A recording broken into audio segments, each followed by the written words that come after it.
जय महाराष्ट्र मित्रांनो, सकाळचे वाजले 6. आपण परिक्रमेचा आजचा आपला 6वा दिवस आहे. सकाळचा सनराईज बघा, किती सुंदर असा सनराईज झालेला आहे. आपण आलो आता सिडनी संगम. सिडनी संगम इथे काय तर नर्मदा नदीच्या तटवरती एक कल्पवृक्ष आहे, जे की समुद्र मंथनमध्ये 14 रत्नांनी, त्या रत्नामधलं एक रत्न म्हणजे हे कल्पवृक्ष.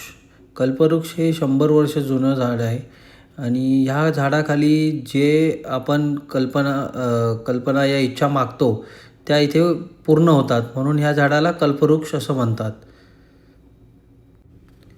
दर्शन झाले, आता निघूया भीमकुंडी. हे आहे भीमकुंड. इथे भीमाने तपस्या केलेली, त्यामुळे ह्याला नाव आहे भीमकुंड. खूप सुंदर अशी जागा आहे.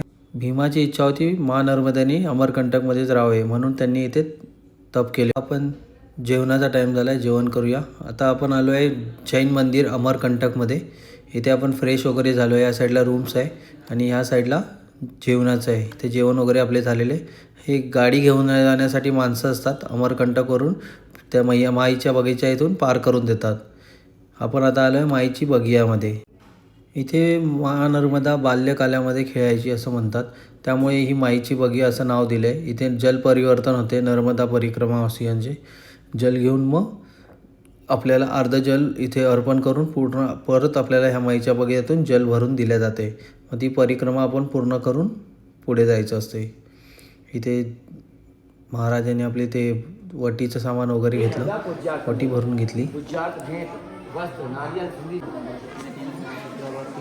भोजन देना पड़ेगा, वो आपके ऊपर निर्भर करता है. 1 भी हो सकती है, 9 भी हो सकती है, 51. वो आपका सामर्थ्य है या समय की व्यवस्था है कि आपके यहाँ कितनी कन्याएं आ जाए. आता आपण आलो आहे अमरकंटकमध्ये श्री यंत्र मंदिर. हे एक प्रभावशाली मंदिर आहे. ही लक्ष्मी प्राप्तीसाठी यंत्र आपण घरात ठेवतो. आता आपण आलो आहे महानर्मदा मंदिरामध्ये. इथे महानर्मदाचा उगमस्थान आहे. असं म्हटलं जातं भगवान शंकराने इथे 88 वर्ष तप केल्यानंतर महानर्मदा प्रकट झाली. समुद्र मंथनमध्ये भगवान शंकरांनी विष पिलं होतं. ते विष पिल्यानंतर भगवान शंकरांना गरमी जी झाली होती, त्या गरमीच्या पसिन्याला जो बूंद पडली होती, त्याच्यामधून महानर्मदा प्रकट झाली होती असंही म्हटलं जाते. चला, महानर्मदेचं पाणी डोक्यावर घेऊन आशीर्वाद घेतले. आता निघूया पुढच्या दिशेला. इथे फार मोठी अशी महानर्मदेची मूर्ती आहे. कुंड बनवलं आहे, त्या कुंडामध्ये महानर्मदेची मूर्ती आहे.